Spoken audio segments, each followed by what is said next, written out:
মৃত্যু নিয়ে চাঞ্চল্যকর তথ্য। সুরক্ষিত বাংকার ছেড়ে কেন উপরে এসেছিলেন তিনি? 28 ফেব্রুয়ারি 2026 ভোররাতে নিস্তব্ধতা ভেঙে যখন তেহরানের আকাশে আগুনের গোলা নেমে এলো, তখন কেবল একটি ভবনই ধ্বংস হয়নি, চিরতরে স্তব্ধ হয়ে গিয়েছিল পুরো মধ্যপ্রাচ্যের ভূ রাজনীতির সবচেয়ে ক্ষমতাধর কণ্ঠস্বর আয়াতুল্লাহ আলী খামেনি।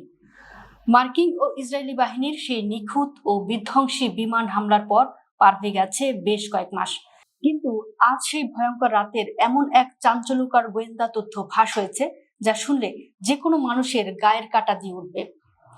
অভেদ্য ভূগর্ভস্থ বাংকার থাকা সত্ত্বেও কিভাবে ইসরায়েলি রাডারের নিশানায় পরিণত হলেন খামেনি? ফাঁস হওয়া স্থাপত্য নথিপত্র বলছে খামেনির নিরাপত্তার জন্য তেহরানের একটি ক্রীড়া কেন্দ্রের নিচে অত্যন্ত গোপনে নির্মাণ করা হয়েছিল এক দুর্ভেদ্য গোলকধাতা। খামেনির ব্যক্তিগত গাড়ির চালক হাবিব ইব্রাহিমের নাম অনুসারে রাখা এই বাংকারটি ছিল মাটির 30 থেকে 35 মিটার নিচে। 2009 সালে খাতাম আল আনবিয়া কনস্ট্রাকশনের তৈরি এই আস্তানায় ছিল শক্তিশালী ব্লাস্ট প্রুফ ঘর, 3 স্তরের পার্কিং এবং সরাসরি এনঘেলাপ স্কোয়ারে বের হওয়ার গোপন সুড়ঙ্গ।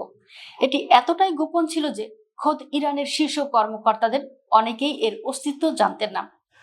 বছরের পর বছর ধরে এত বিশাল আয়োজন করেও শেষ রক্ষা হলো না। ইসরায়েলি গোয়েন্দা সংস্থা মোসাদ এবং সিআইএ অত্যন্ত নিখুঁতভাবে শনাক্ত করেছিল যে প্রতিদিন রাতে বাংকারে আশ্রয় নেওয়া খামেনি সেই কাল রাতে কোনো এক অজানা কারণে ভূগর্ভস্থ বাংকারে নয়, বরং মাটির উপরে নিজের বাসভবনে অবস্থান করছিলেন। দিবালোকের ভরসার উপরে থাকার সেই সিদ্ধান্তই তার জীবনের শেষ ভুল হিসেবে প্রমাণিত হয়। মুহূর্তের মধ্যেই আকাশপথ থেকে বৃষ্টির মতো নেমে আসে মার্কিন ও ইসরায়েলি স্মার্ট বোমা। চোখের পলকে তাসের ঘরের মতো গুড়িয়ে যায় খামেনির সুরক্ষিত বলয়। সেই মহাপ্রলয়ে খামেনির সাথে নিশ্চিহ্ন হয়ে যান তার পরিবারের সদস্য, নিকটতম সহযোগী এবং শীর্ষ নিরাপত্তা কর্মকর্তারা। এই ভয়াবহ গুপ্ত হত্যার পরপরই ডোনাল্ড ট্রাম্প সোশ্যাল মিডিয়ায় চরম উল্লাস প্রকাশ করে এক কঠোর বার্তা দেন।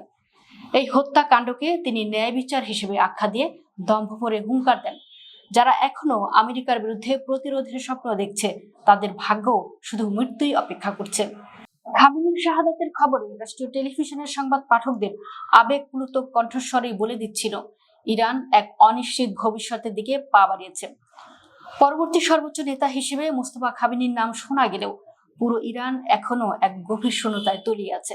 আগামী 9 জুলাই মাশহাদ শহরে খামেনির শেষ সজ্জার প্রস্তুতি চলছে।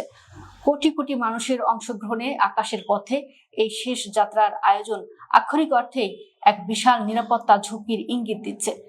ইতিহাসের পাতায় খামেনির এই মৃত্যু কেবল একটি অধ্যায়ের সমাপ্তি নয়, বরং মধ্যপ্রাচ্যের বুকে এক নতুন ও অশান্ত যুগের রক্তাক্ত সূচনা।